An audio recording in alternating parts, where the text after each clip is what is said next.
Shalom Bapak Ibu. Wah, em, saya tidak tahu apa yang ada di pikiran kita ketika kita datang sebagai menantu, sebagai mertua, atau wah senangnya bisa dapat pencerahan gitu ya, atau iya ya itu menantuku itu masa enggak pengertian itu loh. Ya nanti kita akan bahas sama-sama ya. Loh saya tidak bisa akan memberikan materi yang memuaskan kita, tapi paling tidak menolong kita. Nah, materi yang lo siapkan itu bukan pengalaman pribadi, karena saya tidak lama hidup dengan mertua saya, karena saya itu memenuhi firman Tuhan bahwa laki-laki itu meninggalkan ayah dan ibunya. Tapi saya senang ketika ada mertua dan menantu itu bisa kumpul sama-sama gitu ya. Artinya bahwa dia bisa menjadi teman bagi mertua dan menantunya. Tapi itu bukan sesuatu hal yang gampang. Artinya gini, sudah ada beban untuk relasi misalnya menantu dengan mertua kalau misalnya rumahnya berbeda. Tapi bebannya itu lebih tinggi ketika kita tinggal sama-sama. Karena itu butuh pengertian dari kedua belah pihak gitu ya. Jadi saya pikir saya harus angkat jempol saya, kalau ada jempolnya 5 gitu saya angkat 5 bagi orang yang tinggal sama menantunya mertuanya itu dan mereka memiliki relasi yang baik begitu ya. Karena itu tidak gampang. Nah itu kita akan berbicara secara khusus hari ini ya. Kita berdoa dulu. Allah yang menciptakan keluarga, kami bersyukur Tuhan bahwa Tuhan menciptakan keluarga untuk kami jadikan sebagai komunitas untuk berbagi. Walaupun dalam kenyataannya tidak ada keluarga yang sempurna.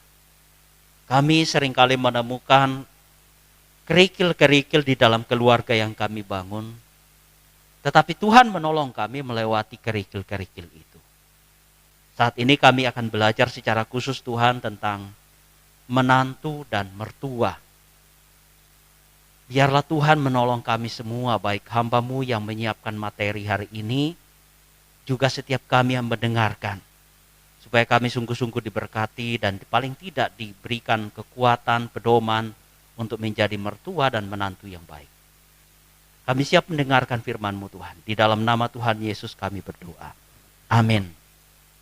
Nah, jemaat yang dikasih oleh Tuhan, saya sengaja record supaya saya bagikan kepada teman-teman di berbagai belahan dunia yang bisa menonton YouTube begitu ya. Kita perhatikan bagian firman Tuhan. Ya, next ya. Bagian firman Tuhan saya bagikan dulu dari Kejadian pasal 2 ayat 24 yang nadanya sama dengan Matius 19 ayat 5, Markus 10 ayat 7, Efesus pasal 5 31. Dan juga kita mau belajar dari kitab Rut pasal 1 ayat 1 sampai 22. Tapi saya coba kutip dari ayatnya yang ke-16 saja. Ya, saya bacakan dulu untuk Kejadian pasal 2 ayat 24. Sebab itu seorang laki-laki akan meninggalkan ayahnya dan ibunya dan bersatu dengan istrinya sehingga keduanya menjadi satu daging.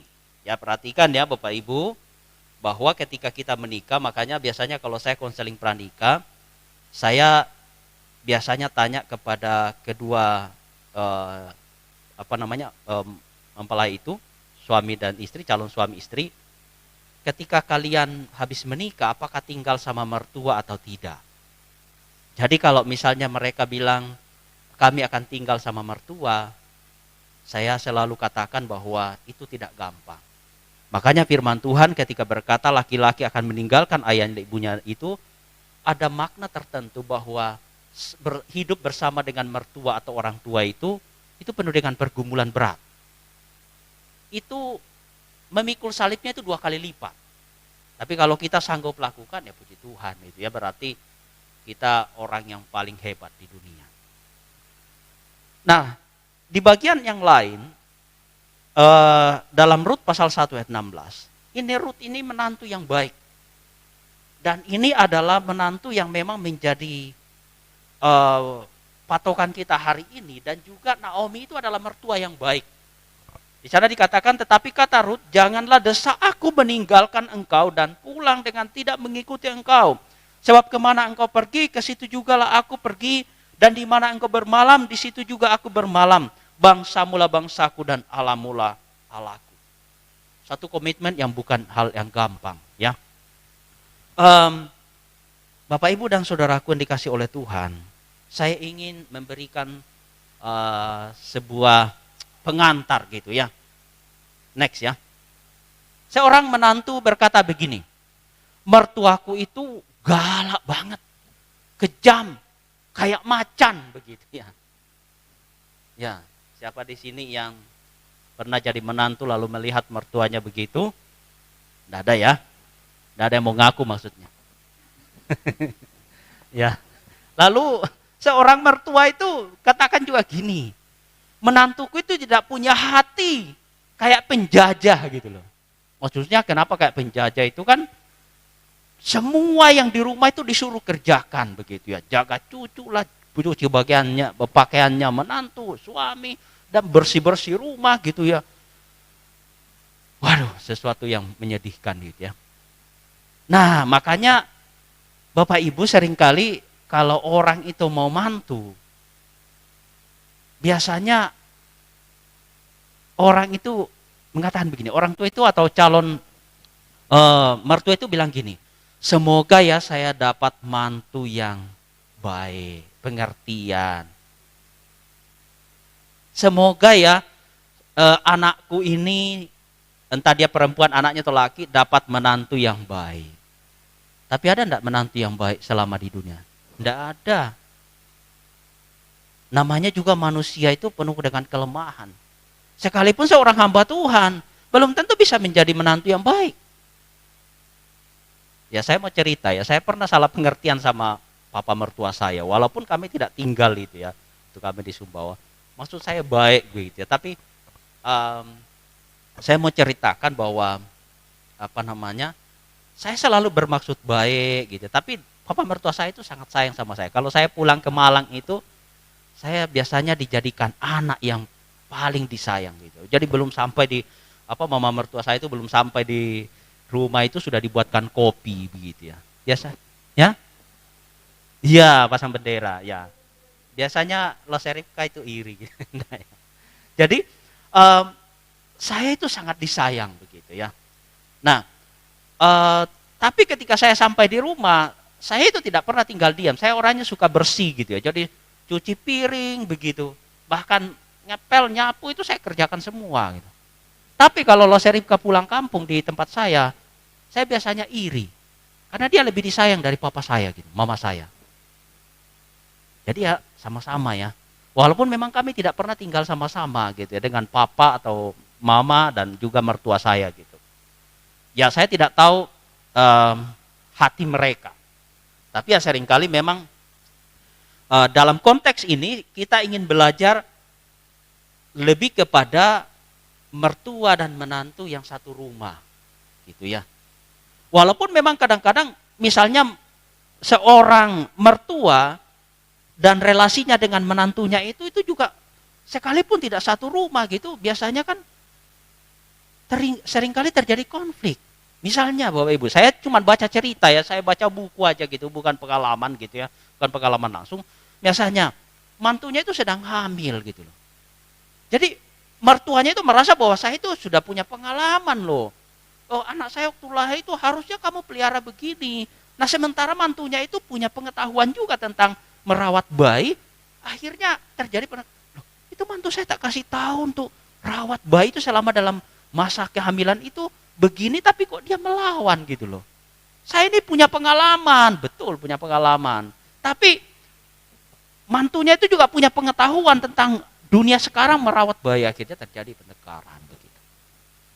Bahkan di dalam relasi yang dibangun, ini mantu saya kok sudah tidak pernah telepon ya. Sudah lama. Saya tunggu-tunggu, atau dia sudah jarang bawa cucu saya, apa ada sesuatu ya yang membuat dia sudah jarang ke rumah gitu ya. Nah itu kan prasangka-prasangka seringkali muncul gitu. Bahkan ada seorang menantu juga yang seringkali mengatakan, mertua saya itu ya, kalau saya ke rumah, apalagi rel intensitas itu terjadi antara menantu perempuan dan juga mertua perempuan. Itu 60% dalam sebuah penelitian. 60% itu terjadi konflik. Kalau misalnya menantu laki dengan mertua itu hampir jarang. Itu intensitasnya lebih rendah. Tapi kalau menantu perempuan dengan mertua perempuan itu sangat tinggi gitu ya. Ada seorang menantu yang bilang begini, saya itu belum sampai masuk rumah, pintu sudah diceramai gitu ya. Ya apa kabarnya cucuku gitu ya. Bapak Ibu dan Saudara, saya pernah suatu kali itu ada loseripka kami pulang kampung. Kebetulan saya punya ponaan itu, dia kami sedang nonton TV tapi entah saya lupa apa kasusnya secara detail itu, dia ambil remote, kemudian bagaimana saya melihatnya dengan sesuatu penilaian saya itu kurang bijak ya sebagai seorang anak. Saya tegur ponaan saya, tidak boleh begitu nak gitu ya. Papanya juga marah di situ gitu. Papanya juga marah. Kebetulan papa saya ada di situ. Papa saya marah belain cucunya sampai nangis gitu ya. Lalu saya bilang sama papa saya, wah, Pak, ponaan saya itu salah. Jadi sudah benar. Dia ditegur oleh papanya gitu ya. Papa saya sampai nangis, enggak bisa kalian itu kasih begitu cucuku gitu ya. Sampai papa saya itu nangis masuk kamar gitu. Terus dia keluar lagi gitu ya. Dia keluar lagi dan dia apa ya? Lalu saya bilang gini, Pak, ingat dah waktu kami juga masih anak-anak. Bahkan kami salah pun bisa dimarah, bahkan kami benar kami bisa dimarahi loh. Bahkan papa kalau marah itu, waduh papa saya itu kalau marah sebelum bertobat ya. Itu benar-benar menyakitkan. Kami sakit hati gitu ya. Dia bisa pukuli kami, bahkan dia tidak kasih makan kami sehari begitu ya, papa saya. Tapi kalau cucunya yang buat salah, dia masuk kamar, dia lari keluar lagi, dia ambil cucunya, dia bawa masuk kamar. Padahal cucunya salah loh, harusnya kan dididik ya. Nah itu seringkali menjadi konflik antara mertua dan juga menantu. Nah oleh karena itu Bapak Ibu dan Saudaraku yang dikasih oleh Tuhan, seharusnya yang dibangun itu adalah next ya, mertua dan menantu itu adalah satu ikatan yang tercipta menjadi keluarga yang dibangun di atas dasar kasih Kristus gitu. Nah, tapi yang terjadi Bapak Ibu dan Saudara itu muncul konflik yang merusak relasi itu. Nah, bagaimana caranya supaya kita punya pengertian di dalamnya? Bagaimana solusinya supaya kita menemukan solusi, mertua punya pengertian terhadap menantu, menantu punya pengertian terhadap mertua. Ya, saya kadang-kadang selalu mendengar keluhan. Misalnya, yang kita tadi bahaskan antara mertua perempuan dengan menantu perempuan. Ada kadang-kadang misalnya mertua perempuan itu dengan menantu laki-laki. Wah, Pak, saya itu makan hati. Makan hati apa, Bu? Makan hati ayam? Ya, bukan. Maksudnya itu makan hati terhadap menantu saya laki-laki itu. Masa saya sudah tinggal satu rumah gitu ya. Tidak punya pengertian. Ya maksudnya itu dibawa liburan terus dikasih uang jajan setiap hari, kan saya sudah kerja di rumah gitu. Terus saya sudah bantu dia gitu. Masa setiap bulan itu enggak dikasih apa-apa gitu. Yang saya dapat itu kalau anak saya sembunyi-sembunyi, "Ma, ini ada sisa uang belanja gitu untuk Mama." Itu kan seringkali terjadi konflik di situ. Tidak ada pengertian sama sekali, tidak ada keterbukaan. Kalau menantu terbuka sama mertua, dianggap, wah ini menantu saya cerewet ini. Kalau mertua terbuka terhadap menantu, dianggap, wah ini mama kok tidak habis-habisnya ngajarin gitu ya. Padahal kita sudah tahu loh gitu. Padahal seharusnya ada keterbukaan. Nah di dalam bagian ini Bapak Ibu dan Saudara, saya ingin membatasi kita dalam satu konteksnya itu ya. Konteksnya itu adalah, next. Seringkali terjadi konflik itu antara misalnya ya, yang ditempati itu berkumpul adalah rumah mertua, begitu ya. Anak dan menantu hadir, itu seharusnya menjadi bagian dari keluarga. Tapi kan yang terjadi seringkali kalau misalnya yang ditempati itu rumahnya mertua, kalau bukan mertuanya yang menganggap, ini loh rumahku, masa kalian tidak bisa pengertian, ya bantu kerja gitu loh. Atau sekali menantunya itu cuek begitu. Nah, ada juga kondisi misalnya yang ditempati itu adalah rumah anaknya gitu ya. Rumah anaknya. Seharusnya mertua dan orang tua hadir menjadi bagian dalam keluarga. Tapi yang seringkali terjadi kalau rumah anaknya gitu ya. Ya, si istri dari anaknya itu atau menantunya itu merasa, wah, kamu kan tinggal di rumah saya. Walaupun saya menjadi suami atau menjadi istri dari anakmu, tapi kan yang punya rumah ini kami. Ya wajar dong. Ya maaf ya. Wajar dong mama mertua atau bapak mertua itu bantu kami kerja. Ya sekalian cari pembantu dong kalau gitu ya. Masa mertuanya dijadikan pembantu? Ya maaf ya Bapak Ibu. Menyedihkan itu. Ya, atau rumah menantu. Mertua dan orang tua, misalnya itu rumah menantunya ya. Di situ ada kumpul mertuanya atau orang tuanya. Yang seharusnya itu adalah menjadi bagian dari keluarga. Nah oleh karena itu, Bapak Ibu dan saudaraku yang dikasih oleh Tuhan, seringkali menjadi pemicu konflik itu next. Yang pertama itu adalah sudut pandang menantu. Yang seringkali punya cara pandang sendiri gitu ya. Yang pertama itu tidak memahami kondisi atau konteks mertua dan suaminya gitu ya. Misalnya gini, dia cuma mengenal suaminya waktu pacaran begitu ya, waktu menikah. Jarak antara, misalnya gini, sejak lahir sampai dia menikah, itu kan lebih jauh waktunya daripada pengenalan istrinya dengan suaminya pada saat menikah gitu ya. Ngerti ya maksud saya ya?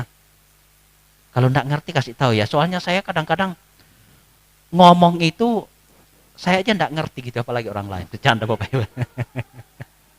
Iya. Ya. Ya. Jadi dia tidak paham konteks keluarganya gitu ya, suaminya. Dia tidak memahami, oh suamiku ini anak pertama. Suamiku ini dididik keras oleh papa mamanya. Suamiku ini adalah pekerja keras begitu. Suamiku ini dulu tidak pernah sekolah gitu. Itu harus dipelajari oleh seorang menantu kalau dia menantu perempuan gitu ya. Kalau menantu laki dia juga harus paham gitu. Supaya dia bisa memperlakukan, menghadirkan dirinya dengan kondisi yang dialami oleh suaminya.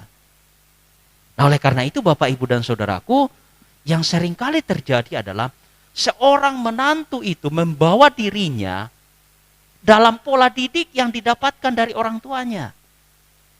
Sehingga suaminya juga hidup dengan pola didik yang didapatkan dari orang tuanya. Jadi tidak pernah ketemu.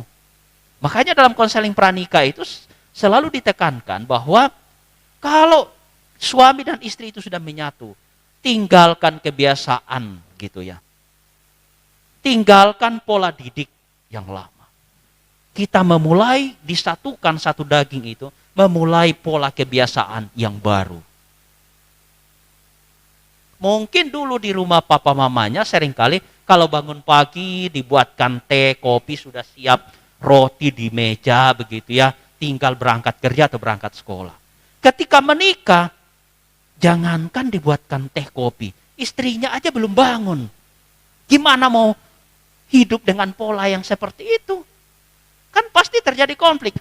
Wah, ini kok enggak benar ya. Dulu mama saya itu kalau saya belum bangun pagi sudah siap kopi dan teh, saya berangkat kerja, berangkat sekolah. Ini istri saya kok jangankan bikin kopi, bangun aja belum gitu. Jadi ada satu konflik yang tidak dipahami dalam kondisi itu. Nah, lalu yang kedua, sudut pandang menantu. Dia tidak bisa membedakan cara perilaku terhadap mertua dan orang tua kandung. Biasanya kan kalau misalnya ya, saya punya orang tua, papa mama saya di Toraja gitu ya. Bisa enggak saya bedakan cara pandang saya? Bisa. Bisa aja misalnya setiap bulan saya kirimi duit gitu ya, papa mama saya di sana. Saya belikan apa yang dia suka. Lalu mertua saya tidak pernah saya perhatikan. Bisa. Bisa. Tapi kalau kita bisa memposisikan diri bahwa mertuaku itu adalah orang tuaku juga, maka kita akan bisa hidup dengan berdampingan dengan mereka. Nah, yang berikutnya Bapak Ibu dan Saudara, ya. Kadang-kadang menantu itu punya cara pandang itu hidup menurut cara pandangnya sendiri, bukan berdasarkan cara pandang Tuhan. Nah, ini yang paling salah. Sudah ada firman dalam Keluaran 20 ayat 12, hormatilah ayah dan ibumu. Kalau kita membahas konteks itu Bapak Ibu dan Saudara, bukan hanya bicara soal bapak dan ibu kandung, tetapi orang yang lebih tua, apalagi mertua kita. Dan satu-satunya ayat firman Tuhan yang memberikan penekanan berkat itu di dalam Keluaran 20 ayat 12. Supaya lanjut umurmu di tanah yang diberikan Tuhan Allahmu. Loh, kita cari berkat tapi kita tidak menghormati orang tua kita, tidak menghormati mertua kita, gimana kita dapat berkat? Tidak mungkin. Nah, oleh karena itu Bapak Ibu dan Saudaraku yang dikasih oleh Tuhan, mari kita melihat cara pandang Tuhan ketika kita melihat mertua kita, ketika kita melihat orang tua kita. Samakan kasihnya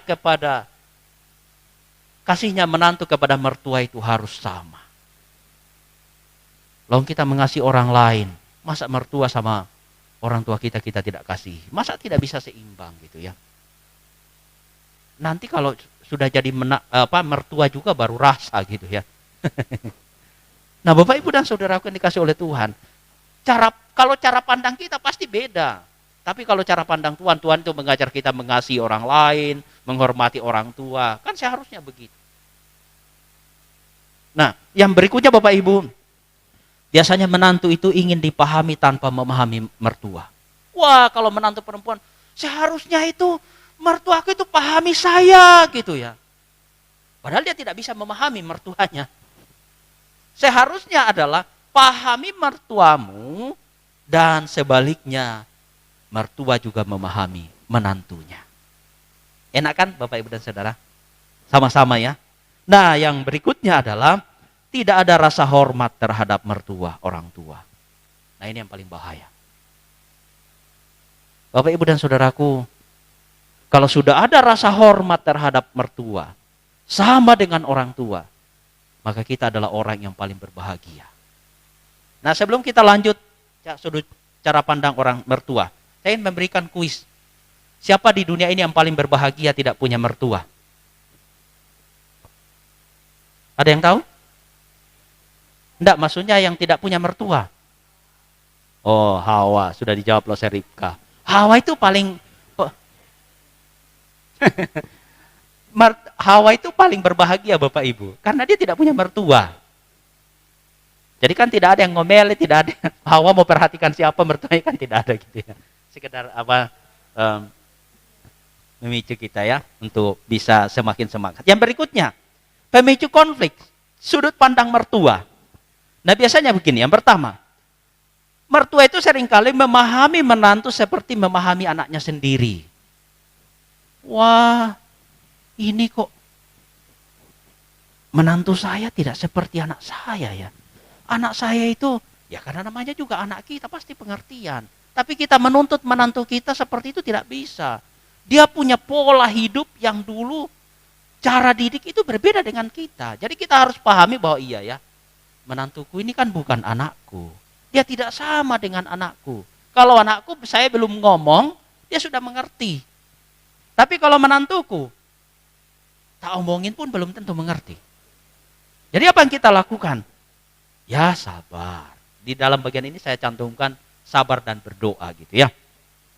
Yang berikutnya cara pandang mertua itu adalah menuntut menantu sebagai anak tadi ya. Sudah ya. Yang berikutnya adalah melakukan pekerjaan rumah dengan dalih kasih bagi anak begitu ya.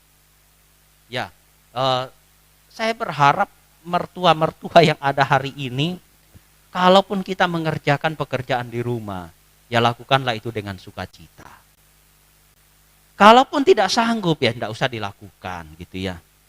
Cuman bagi kita yang jadi menantu hari ini, harap kita tetap punya pengertian begitu ya.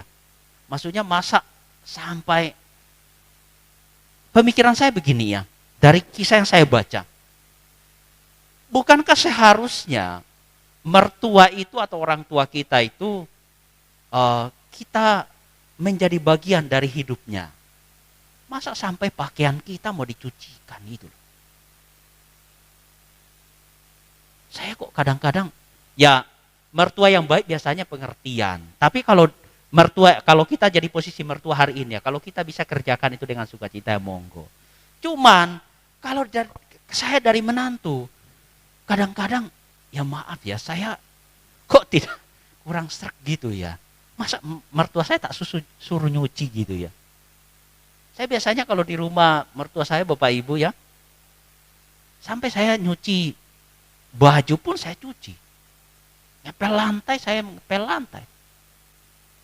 Terus cuci piring iya. Kalau sampai saya di rumah itu, sampai ke toilet itu saya bersihkan gitu.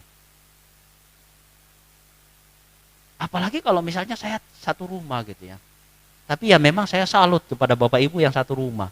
Jadi bapak ibu itu, maksudnya ibu-ibu mertua itu memikul salibnya itu lebih besar. Dan ya ini hanya intermezzo aja ya. Akan dikasih tempat di dalam surga yang lebih bagus gitu ya.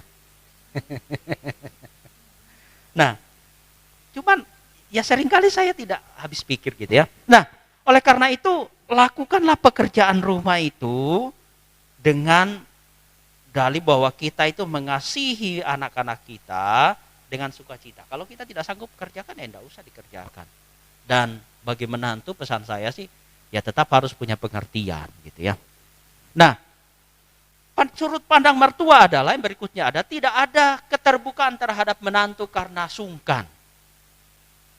Kita yang jadi mertua sekarang cukup dijawab dalam hati ya. Pernah tidak kita berani ngobrol sama menantu kita? Nah, saya mau ngomong sama sampean. Gitu. Pernah? Wah sungkan loh gitu nanti tersinggung. Terus anak saya marah piye? Kan harus ada keterbukaan. Tapi ya saya percaya bahwa orang-orang Kristen itu selalu punya keterbukaannya. Menantu dengan mertua bisa duduk bareng untuk sharing, terbuka dengan permasalahan-permasalahan dalam keluarga. Lalu yang berikutnya adalah mertua itu membutuhkan penghargaan. Benar ya, orang tua itu kan butuh dihargai. Dan memang harus dihargai. Karena kita sebagai anak. Makanya hargailah mertuamu karena dia adalah orang tua. Nah, bagaimana sebetulnya harus membangun relasi antara menantu dan mertua? Harus didasarkan pada kasih Bapak Ibu dan Saudara. Menantu dan mertua itu harus dibangun di atas kasih gitu ya. Next, diklik sekali. Kasih itu yang menghubungkan mereka. Ya kalau misalnya menantu kita anggap, kita lihat, oh punya kekurangan gitu ya. Jadi diharap maklum, itulah kasih. Kalau mertua kita punya kekurangan, ya harap maklum, itulah kasih. Kalau kita memiliki kasih antara menantu dan mertua, maka relasi kita dengan Tuhan, hubungan kita dengan Tuhan itu akan semakin akrab. Next ya, diklik sekali. Nah, oleh karena itu Bapak Ibu dan Saudara, kalau menantu dan mertua itu punya kasih, maka hubungan kita dengan Tuhan itu akan semakin dekat. Semakin naik itu semakin dekat. Menantu dan mertua semakin dekat juga, kita dengan Tuhan itu semakin dekat kalau kita punya kasih. Jadi apapun kekurangan menantu kita, ya kita punya kasih. Apapun kekurangan mertua kita, kita punya kasih. Tapi di dalam semua itu harus ada saling pengertian gitu ya. Nah, apa solusi konflik yang kita mau belajar hari ini jika terjadi konflik di dalam keluarga? Next ya. Menantu dan mertua adalah Kristus. Yang seringkali terjadi Bapak Ibu dan Saudaraku, bahwa pandanglah mertuamu itu sebagai Kristus. Pandanglah menantumu itu sebagai Kristus. Karena kalau kita memandang dia sebagai seorang menantu, tanpa melihat dia bahwa dia adalah Kristus, maka kita akan memperlakukan dia menurut ukuran kita. Nah, coba kita perhatikannya. Menantu, ini bagi menantu ya. Mertuamu itu adalah Kristus. Kalau engkau memperlakukan mertuamu dalam cara pandangmu memperlakukan Kristus, maka kita mau belajar bahwa Rut itu menganggap mertuanya sebagai orang tuanya sendiri. Nah, coba kita perhatikan ya. Di dalam Rut pasal 1 ayatnya yang ke-16. Di sana dikatakan bahwa, tetapi kata Rut, janganlah desak aku meninggalkan engkau dan pulang dengan tidak mengikuti engkau, sebab kemana engkau pergi, ke situ juga aku pergi, dan di mana engkau bermalam, di situ juga aku bermalam, bangsamu lah bangsaku dan Allahmu lah Allahku. Jadi, dia melihat Naomi itu, bahwa di kehidupan Naomi ada Allah di dalamnya. Kenapa bisa Rut berkata begitu? Karena dia melihat keteladanan iman Naomi. Jadi selama ini kita sebagai mertua tetap harus punya keteladanan iman. Dan juga jangan pernah ragu. Doakan menantu kita. Doa itu tidak pernah sia-sia supaya dia bisa berubah. Doakan mertua kita gitu ya. Menganggap mertuanya sebagai orang tua sendiri. Yang berikutnya. Bagi kaum menantu, mertua adalah Kristus, itu adalah hormatilah mertuamu agar Tuhan memberkatimu. Keluaran 20 ayat 12. Hormatilah orang tuamu supaya lanjut umurmu. Hormatilah ayah dan ibumu supaya lanjut umurmu. Kata lanjut itu bukan 1000 tahun umur kita, tetapi kita akan menikmati sukacita dan kebahagiaan di hadapan Tuhan. Jadi kalau kita bisa menghormati mertua kita, maka Tuhan akan memberkati orang-orang yang demikian. Nah, lalu yang berikutnya, sebagai menantu, ketika kita melihat mertua kita itu adalah sosok Kristus, kita akan bersabar, kita akan menjadi pendoa. Doakan mertuamu. Bukan hanya kesehatannya, tetapi hal-hal relasi yang kita bangun, doakan. Kalau ada sesuatu yang kurang berkenan di hatimu sebagai menantu, sabar. Gitu ya. Rut pasal 1 ayat 17, di sana dikatakan, di mana engkau mati, aku pun mati di sana. Dan di sanalah aku dikuburkan. Beginilah kiranya Tuhan menghukum aku bahkan lebih lagi daripada itu. Jikalau sesuatu apapun memisahkan aku dari engkau selagi daripada maut. Coba Bapak Ibu dan Saudara. Saking sabarnya Rut itu ya. Dia tidak mau terpisah dengan mertuanya. Kecuali maut memisahkan dia. Bersabar dan berdoa. Coba kita perhatikan bagaimana akhirnya Rut itu menjadi seorang yang berhasil ya. Menikah dengan Boaz dan dari keturunan mereka itu lahir Kristus gitu. Kesabaran itu tidak pernah sia-sia. Nah, yang berikutnya Bapak Ibu dan Saudara, pelajari budaya keluarga pasanganmu. Menantu, pelajari keluarga budaya pasanganmu. Yang seringkali menjadi konflik Bapak Ibu dan Saudara adalah kita tidak memahami budaya pasangan kita. Kita pengen membawa pola hidup kita berdasarkan budaya kita. Berdasarkan cara pandang kita, berdasarkan keinginan kita. Kita tidak mau mensinkronkan budaya kebiasaan suami kita. Walaupun pada akhirnya nanti saya juga akan berbicara kepada para suami di dalam satu sesi nanti bagaimana memahami budaya pasanganmu begitu. Karena kalau tidak paham kita akan terjadi konflik terus ya. Sehingga kita bisa tahu, oh iya ya, dulu suami saya ini diperlakukan oleh mamanya sebagai anak yang manja gitu ya. Anak yang misalnya anak yang keras, anak yang dididik secara keras begitu. Kita bisa paham gitu ya. Nah, yang berikutnya adalah miliki sikap terbuka. Nah, ini yang agak sulit ya. Menantu, coba sharing dengan mertuamu. Coba punya belas kasihan gitu ya. Lalu berhikmat di dalam menjalin relasi dengan mertuamu. Kalau ada perilaku kita, kata-kata kita, coba dipikir dulu baru dilakukan. Dipikir dulu baru dikata-kata. Dikatakan gitu ya.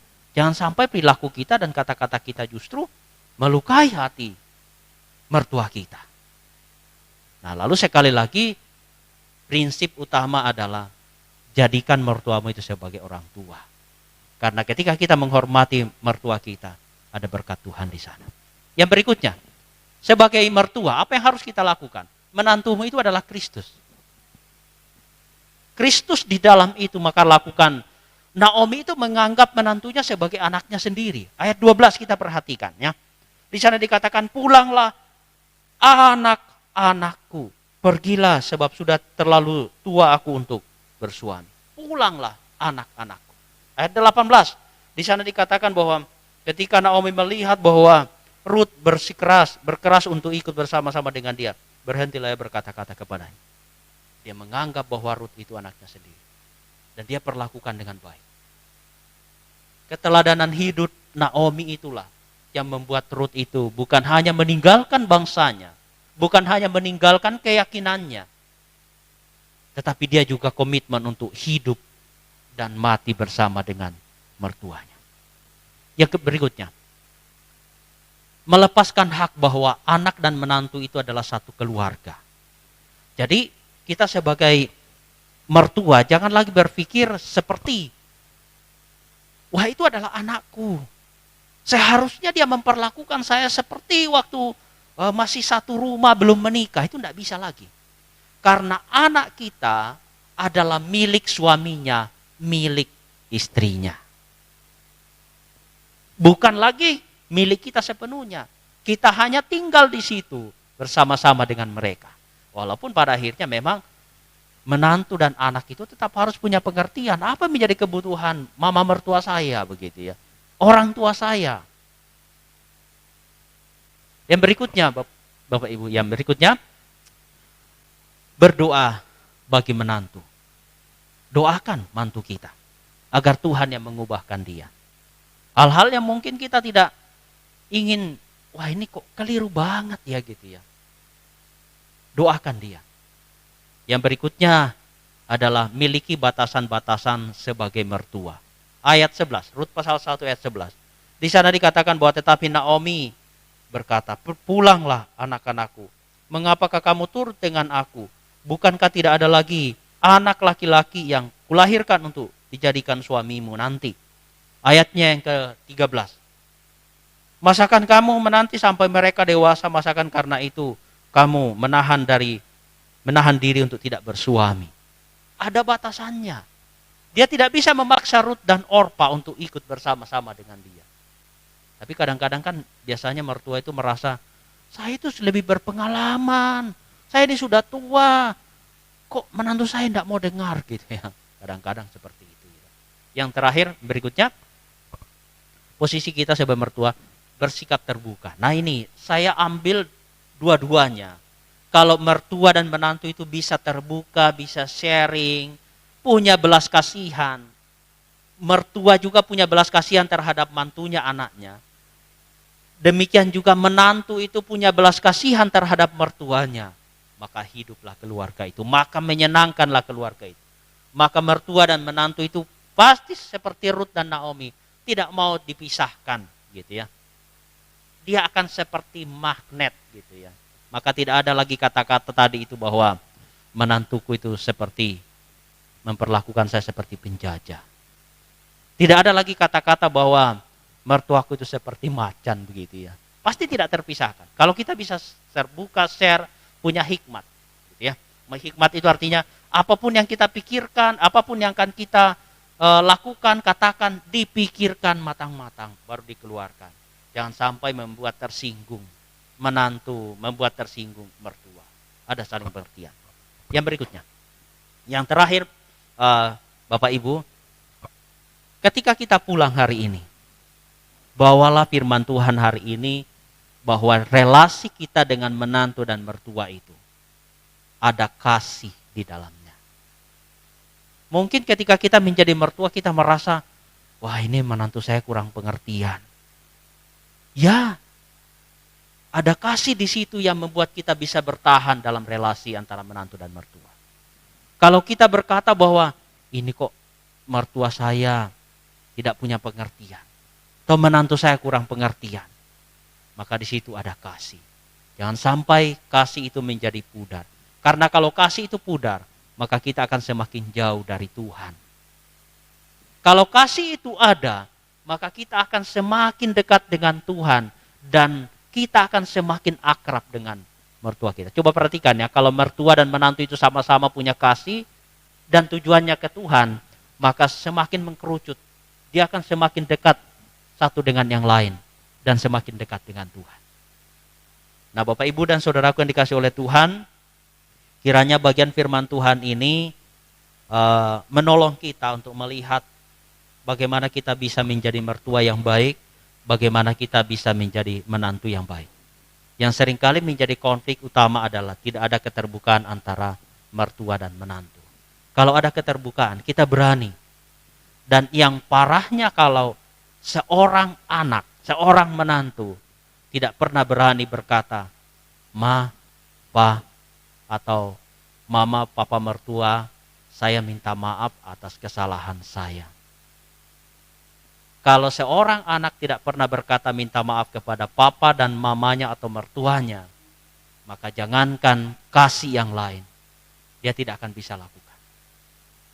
Makanya Bapak, Ibu, dan Saudaraku, mari kita belajar. Hormatilah orang tuamu. Maka di situ akan berkat menurun atasmu. Kasihilah menantumu. Karena di menantumu itu bukan sebagai sosok manusia yang kita lihat, tetapi dia adalah Kristus dalam sosok menantu yang hadir di tengah-tengahmu. Mari kita berdoa. Bapa kami di dalam surga, kami senantiasa bersyukur karena kami melihat bahwa Engkau menghadirkan relasi yang kami bangun, baik sebagai mertua, orang tua, menantu, dan anak. Walaupun dalam relasi itu seringkali muncul masalah-masalah yang tidak kami inginkan. Seringkali menantu tidak pengertian dan tidak peka terhadap mertuanya. Tolonglah para menantu ini Tuhan, agar mereka melihat mertuanya sebagai orang tuanya sendiri dan mereka mengingat bahwa menghormati orang tua, di situ ada berkat Tuhan yang nyata bagi mereka. Di satu sisi Tuhan, seringkali kami hadir sebagai mertua tidak mampu memahami menantu kami. Tolong kami Tuhan, agar kami mengasihi mereka, karena menantu kami ada Kristus di dalam kehidupan mereka. Sebagaimana kami mengasihi Kristus, demikian juga kami mengasihi menantu kami. Dia juga adalah anak-anak kami Tuhan. Tuhan tolonglah untuk menantu dan mertua yang mungkin saat ini mereka hidup satu rumah Tuhan. Yang mungkin saat ini mereka berbeda tempat tinggal, tetapi mereka memiliki relasi yang kurang harmonis. Tuhan tolong kami agar kami hadir sebagai mertua dan menantu, sebagai anak, sebagai orang tua yang sungguh-sungguh memiliki kedekatan, memiliki keterikatan, sebagaimana Ruth tidak bisa terpisah, tidak mau terpisahkan dengan Naomi, mertuanya, sampai maut memisahkan mereka. Tuhan tolong kami, agar kami sebagai menantu hari ini memiliki hati seperti Ruth. Kami sebagai mertua hari ini memiliki hati seperti Naomi. Sekalipun penuh dengan pergumulan hidup, tetapi Naomi tetap menghadirkan dirinya sebagai mertua yang baik. Terima kasih Tuhan, berkati setiap keluarga-keluarga hari ini. Ini doa kami Tuhan. Dalam nama Tuhan Yesus Kristus kami berdoa.